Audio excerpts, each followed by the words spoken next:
My name is Jen Heatherly. I am 49 years old. I am from San Diego. Jen Heatherly is complex because I don't fit into a box. One day I'm mom, whether it's soccer mom, tennis mom, dog mom.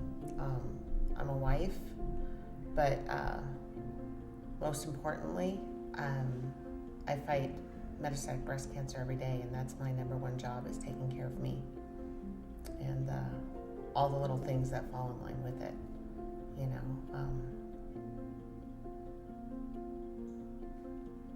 But I'm strong. That's who I am. I'm strong. I love live music.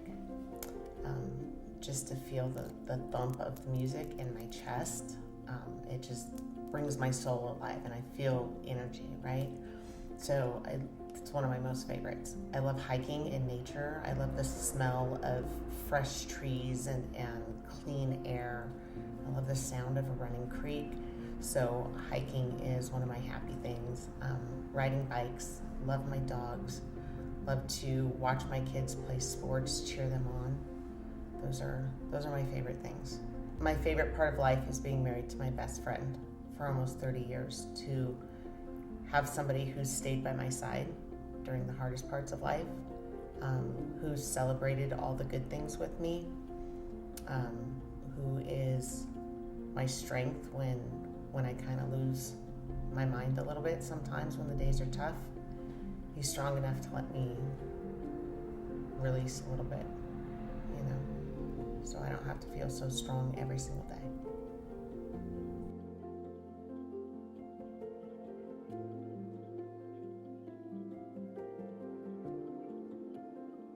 I was diagnosed with metastatic breast cancer almost 5 years ago. When I was early stage, I thought I was going to be that badass warrior that beat it naturally, right? And didn't work out so well. But I was out doing my most favorite extreme sport in the whole wide world, because I had been told that I was cancer-free. And so my daughter and I were out shopping, and I fell off a curb and broke my femur and was taken by ambulance to the local emergency room, where when they did the CT scan to find out about what kind of repair they were going to need to make, that I had cancer in 9 different bones, and also in, I don't remember, it was either my liver or my lungs. It's all kind of foggy from way back when. But I went from celebrating thinking I was cancer-free to thinking I didn't have very much time. And that was scary. That was a shock to the system, for sure.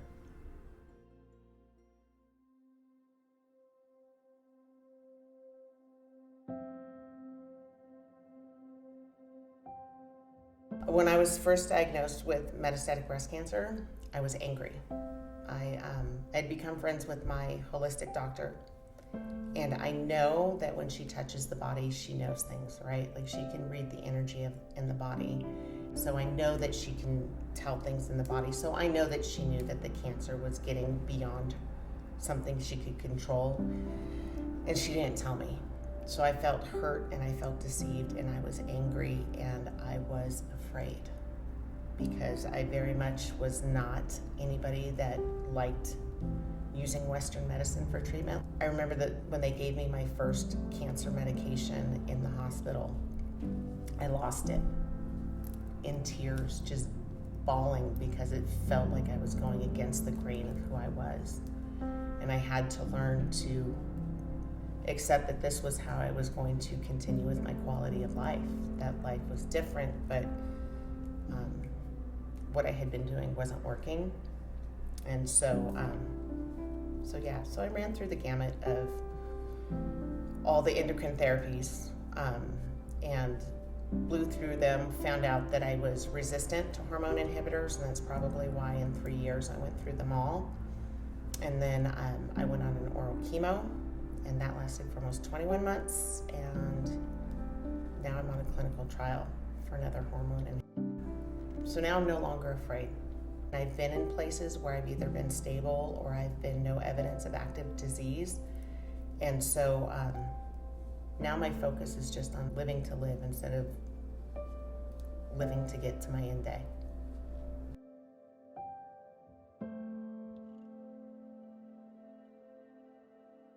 Well, I started with my first line of treatment, which was a targeted therapy along with a hormone inhibitor. And that worked for me for about 11 months. And then at about month 10, my doctor decided that we were going to do a bilateral mastectomy because the only active tumor left was the original tumor in my breast. And then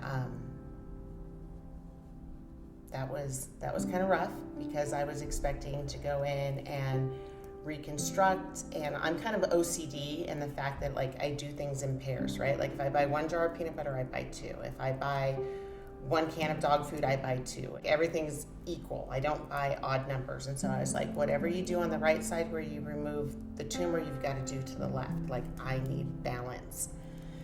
And 2 days later, when I changed my dressing, I found out that they had to remove so much skin on the right side that they couldn't get an expander in there, and they had to close me up. But they put an expander in on the left side, and that was really, really hard for me. And so when I went for my follow-up with my surgeon, I said, you make my life like hard to live every single day because I'm not balanced, I'm not even, I don't feel right. And he's like, it's just gonna be for 6 weeks, let that skin heal so that we can go in there, put that expander in. Well, 6 weeks later, we went to put the expander in, and new tumors had started to grow on the right side. And so instead of putting in an expander, they removed more tumors, closed me back up, and sent me off for radiation, keeping the expander in on the left-hand side. So I had to go through 6 weeks of radiation, and there were breaks in there. So it was actually about 7 or 8 weeks before we finished. And then you have that long stretch where your skin has to heal before you can go in and reconstruct. So right when I was going in for my pre-op appointments to put the expander in on the right side, the Mets had moved to the left side and in my skin. And so at that point I decided, you know what, this is not worth it. I'm not willing to give up this much time to surgery after surgery after surgery to recreate something that I don't need to be a woman. I was okay with being flat. I'd rather be flat than this constant uneven battle. And my surgeon and I didn't get along so well because he didn't believe in flat closure. And when he closed me up on the left side, he actually took fat from different areas of my body and filled it in because he said my rib was sclerotic or like scoliosis or something, where it had gotten misshapen from having implants previously. And so then I was pudgy on the left side, and when he fixed a dog ear on the right side, because the skin was just so trashed, I'm actually concave on my right side. And so I'm still not even in balance to this day, but I'm finally to the point where I can accept that and I live with it. And I'd say I'm like 98% okay with it. It's a little difficult, but it's not important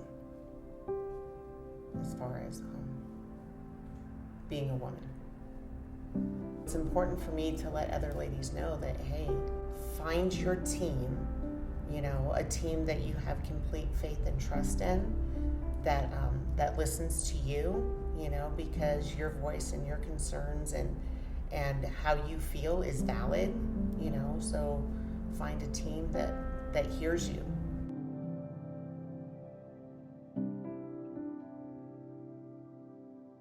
We've been through absolutely everything together. When I was first diagnosed with early stage cancer, he was out of town, and so I had to share with him when he was on the East Coast that the biopsy had come back that it was cancer. And so that was a rough night for both of us to be so far away from each other when we both really needed each other.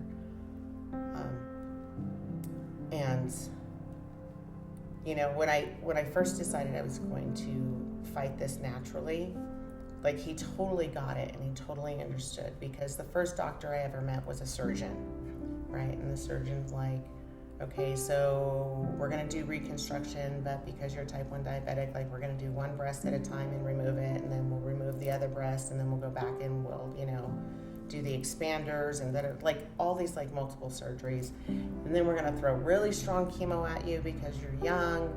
And then more than likely we're gonna have to hit you with radiation too. And just all that all at once like had me like shaking in my boots. And I was like, I'm out, you know? And my husband knew that about me. But we had an agreement. If we found out that things weren't working in our favor, that we weren't going to mess around and that we would make the switch to Western Med. And I really kept a lot hidden from him.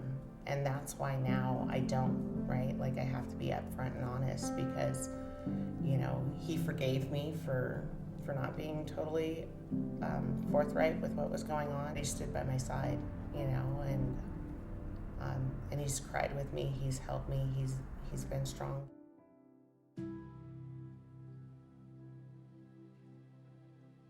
So ways that I get through challenges is I really lean into my faith.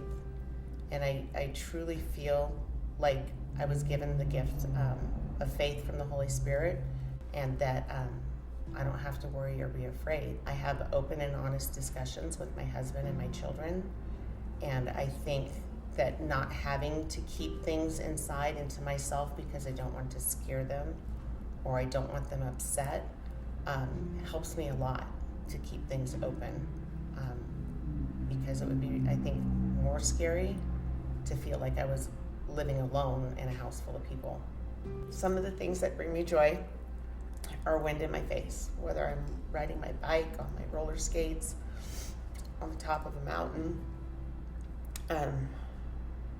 being with my friends, laughing. I love to travel, experience new things, you know, trying new foods, playing in new oceans. Anything that I can do that makes me feel really alive, you know. Those are the things I really enjoy, because I know there's going to come a time when I'm not going to be able to get out of the house, you know, or I won't be able to get out of the bed. So right now it's really important to me to do it while I can, and to inspire other women to do the same, you know. Like, yeah, we're given this death sentence basically, right? Like, hey, you know, you're terminal and there is no cure and this disease is going to kill you, right? But that doesn't mean that that's like tomorrow or next week or next month or next year, right? So I can either waste the time waiting for death to come knocking at my door, or I can, you know, go out and live.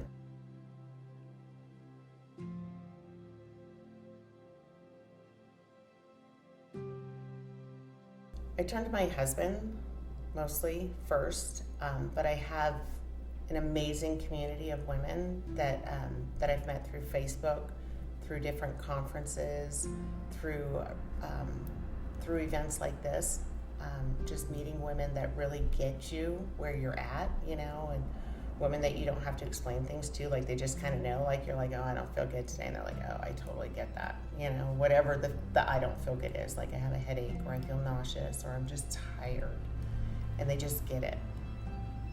The most difficult thing with living with MBC is knowing that one day my husband's going to be alone, and to me that's the hardest part, because he's a real introvert, you know, and so he doesn't reach out when he needs the help. And so for me, that's the hardest part, is I don't know how he's gonna make it, and I don't want to leave him alone, you know. I know my girls will have it rough, but they're kind of solid like me, you know. I lost my dad when I was young, and I had a rough go, but I made it through, you know. And I've kind of raised my kids like that, like, hey, you know, nobody's promised forever, right? Like, we're all terminal.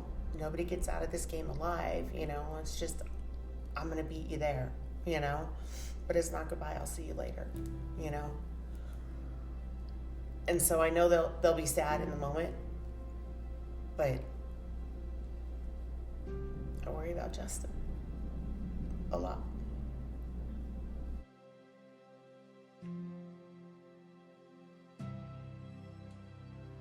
It's important for me to tell my story because I want other women to know that there's still joy to be had in the life that you have, right? That there's still those memories to be made that are important to somebody else, that they made those memories with you. It's important for me to let others know that, hey, like, live in joy, smile, enjoy it.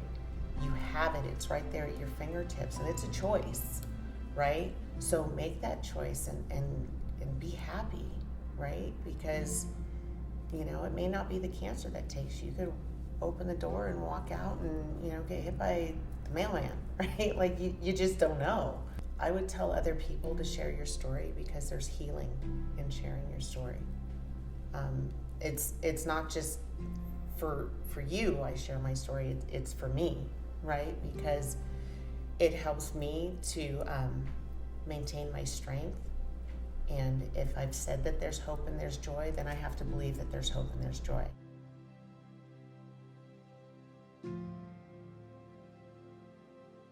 The photo shoot today was just it was amazing, right? To be out there in nature, I felt like I was living in a dream, right? Like, pampered with the hair and makeup, and then, having my dress built around me, it was special, and I'm just grateful to have been picked to be a part of it. It was so rad to just have that moment of feeling like I was special,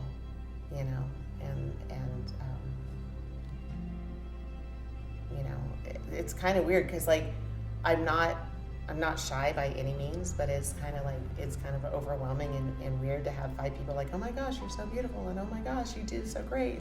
But it's also it feels good to hear that, and those are the kind of things that I'm learning to accept hearing, and so it was good for me.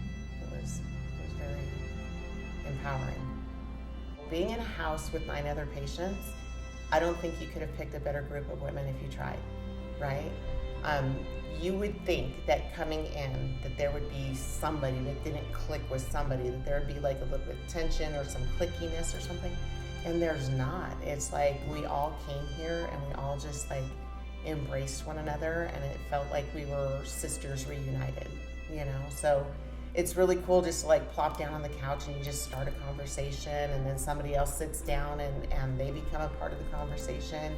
And pretty soon there's 5 of you there, and you're sitting there laughing, having a good time. And it's just great to have these bonds with other women, to even learn more about some of the ladies that have been living longer with the disease, and to help out with some of the ladies that are fairly new in their diagnosis. It's been really cool, to give and receive. And so, yeah, it's awesome.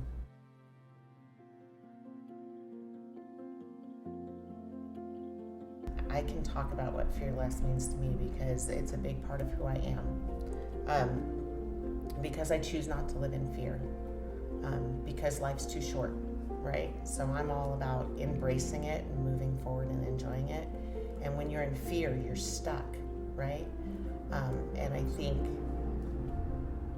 you can be stuck to the point where you can't even do any research, right? If your doctor says, okay, well, it looks like this line of treatment may not be working, so I'm thinking that maybe this will be your next treatment, right? If you're stuck in fear, you can't take that information and kind of look at it and get the background on it, because I feel like knowledge is power. If I know more about what I'm going into, then I'm stronger going in. My one message that I would share is the life motto that cancer gave me, and that's living life in color, because life's too short to be stuck in a gray moment. And that doesn't mean that I'm all Pollyanna and every day is rainbows, butterflies, and cupcakes, right? We know that the bad days come, right? There's either news of progression, or, you have a bad day because you have pain, or you're sick, or, or you've got 3 doctor's appointments in 3 different areas of Los Angeles, Those days aren't fun, but they're doable. But just don't get stuck in that gray moment, right? If there's an anger issue, work through it, resolve it. If it can't be resolved with a toxic person, let them go, because it's not that time, right? It's all about learning to enjoy the moments, live the life, have the good time, and make the memories, just don't get stuck, just live like there's no tomorrow, because one day tomorrow's going to come and then it's too late, right? So go out and do it now.